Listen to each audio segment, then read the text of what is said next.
राष्ट्रीय एकता दिवस पर प्रधानमंत्री नरेंद्र मोदी ने केवड़िया में देश के दुश्मनों पर किया करारा वार, बिना नाम लिए पाकिस्तान और चीन को दिया कड़ा संदेश। आतंकवाद को हमेशा अपनी एकता से, अपनी दृढ़ इच्छा शक्ति से जवाब दिया है।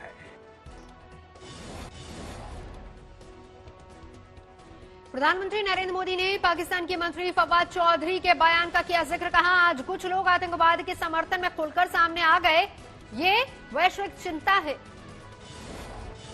पीएम मोदी ने बिना नाम लिए कांग्रेस पर किया वार, कहा देश जब पुलवामा हमले पर दुखी था तो कुछ लोग इसमें शामिल नहीं थे। जिस प्रकार वहां की संसद में सत्य स्वीकारा गया है, उसने इन लोगों के असली चेहरों को देश के सामने ला दिया है। सरदार वल्लभ भाई पटेल की जयंती आज प्रधानमंत्री नरेंद्र मोदी ने स्टैच्यू ऑफ यूनिटी पर लौह पुरुष सरदार पटेल को दी श्रद्धांजलि।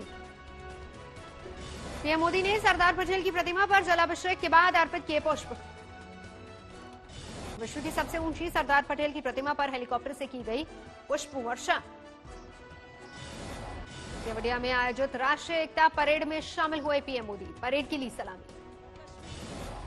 परेड के दौरान सीआरपीएफ की महिला राइफल्स की प्रस्तुति ने जीता लोगों का दिल, अनुशासन और तालमेल का दिखा शानदार नजारा।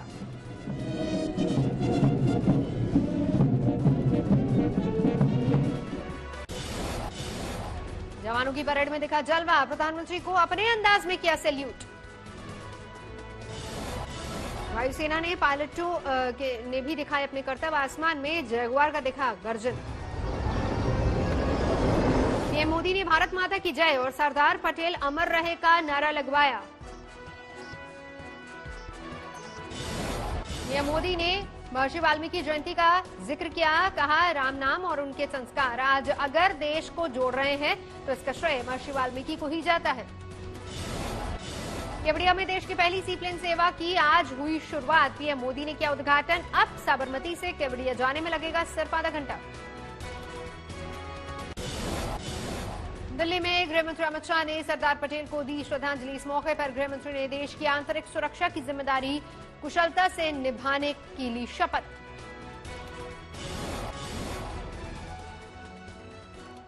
सत्यनिष्ठा से शपथ लेता हूं कि मैं राष्ट्र की एकता। राष्ट्रपति रामनाथ कोविंद और उपराष्ट्रपति वेंकैया नायडू ने भी सरदार पटेल को दी श्रद्धांजलि, अर्पित किए श्रद्धासुमन। आज इंदिरा गांधी की पुण्यतिथि भी, दिल्ली में शक्ति स्थल पहुंचकर कांग्रेस नेताओं ने दी श्रद्धांजलि। प्रियंका गांधी भी पहुंची शक्ति स्थल, इंदिरा गांधी को किया नमन।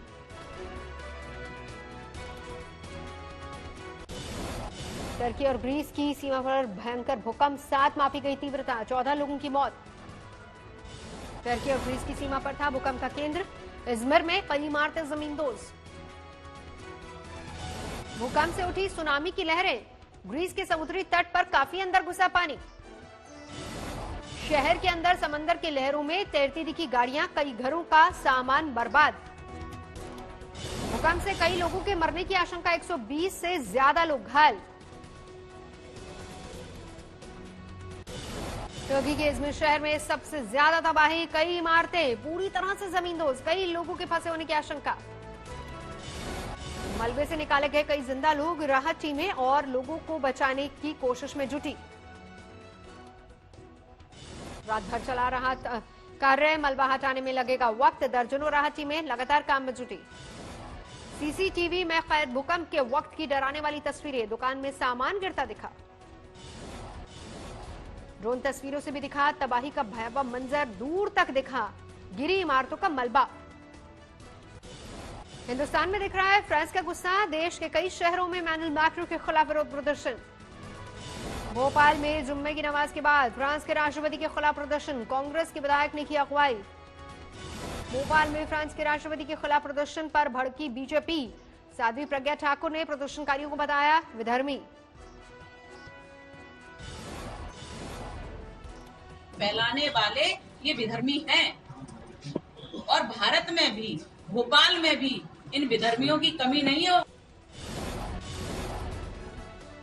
भोपाल में फ्रांस के राष्ट्रपति के खिलाफ हुए प्रदर्शन पर सरकार सख्त केस दर्ज कर कार्रवाई का फैसला। अलीगढ़ यूनिवर्सिटी के छात्रों ने पैगंबर मोहम्मद के विवादित कार्टून के विरोध में निकाला मार्च, बैनर पोस्टर लेकर प्रदर्शन। मुंबई में मुस्लिम समुदाय के लोगों ने फ्रांस के राष्ट्रपति की फोटो को सड़कों पर चिपकाया, विवादित कार्टून का विरोध। पंजाब के लुधियाना में मुसलमानों का विरोध प्रदर्शन, फ्रांस के राष्ट्रपति के खिलाफ जोरदार नाराजगी। गुजरात के वडोदरा में भी फ्रांस के राष्ट्रपति के खिलाफ प्रदर्शन, मुस्लिम संगठनों ने इमानुएल मैक्रों पर साधा निशाना।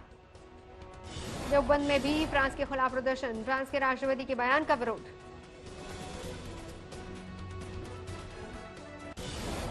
बिहार चुनाव को लेकर जारी है जबानी जंग, सिवान की रैली में जेपी नड्डा का आरजेडी पर वार, कहा लालटेन की नहीं एलईडी की युग की है जरूरत।